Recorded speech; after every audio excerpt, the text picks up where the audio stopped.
Hello guys, welcome back to the Analoguedinosaur channel. Got a beautiful sunny day in Helsinki and I'm delighted to present to you my new series on composition. Now, have a look at your pictures and you're looking at them and you're seeing it's not quite right, or it's not quite working, or it's unpleasant to look at. Have you ever had that? And you're thinking like, how can I make this better? And the answer probably is to that there's something wrong with your composition. Now, composition for me is really my favorite part of photography because it's where all the real creative magic happens for me. So, composition, what does it mean? It actually comes from the Latin word componere, and what it means literally is put together.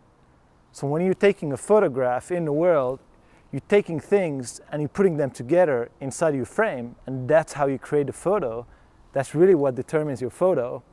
So, I like to think about it like this, that as a photographer, it's kind of like as if I was a chef. And around me, I got these trees, I got this sky, I got this yellow wall, this pink wall, and all of these things are like ingredients that I could use in my dish if I wanted to, or I could leave them out. And if I use them, I have the power to put them together in any way that I want, in any shape or form. So it's like, think about it like this.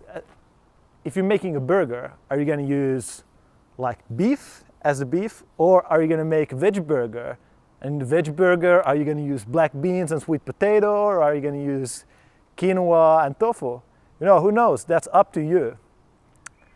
So really, what you're doing when you're making a frame is you're taking something inside the frame, and you have this fixed frame that you're moving around, and you're leaving everything else out. So what happens is like as if you're taking like fragment of reality, you're taking scissors, you're cutting it out like this. And that's really what makes your vision, that's what your eye saw. And that's the real magic of photography. So what's really happening here is two things.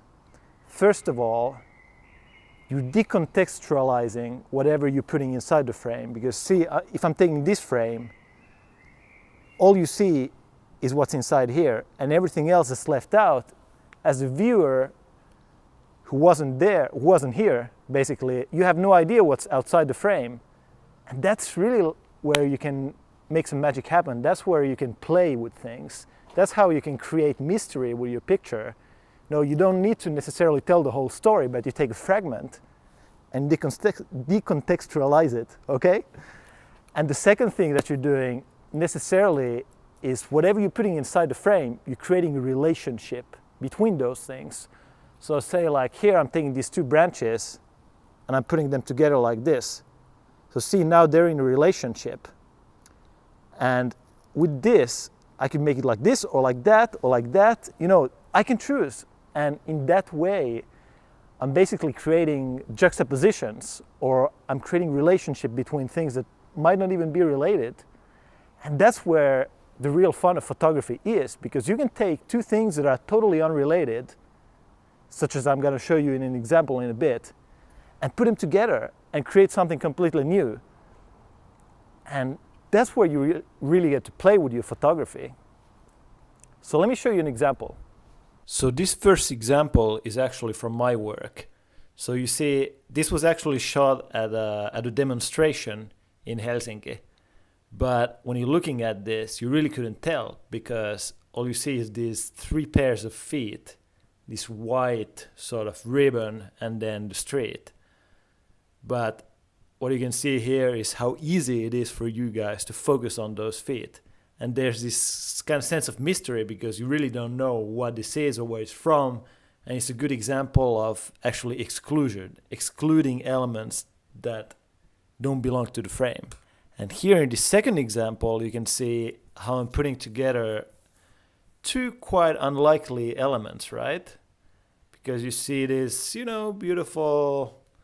beautiful standard landscape shot, but then this window popping out of there in this bottom left corner. So here's just quick examples of the infinite possibilities that you guys have when you start to compose your shots. See how cool that is? So in this series, the idea is I want to show you the visual language of photography. I want to show you the techniques of composition that everybody is using. You know, everybody is using the same techniques of composition. And if you learn these, you can like, it's like different cooking processes. It's like frying or deep frying, you know, like this. And the way that you use these techniques, to put together elements inside your frame is what creates your vision.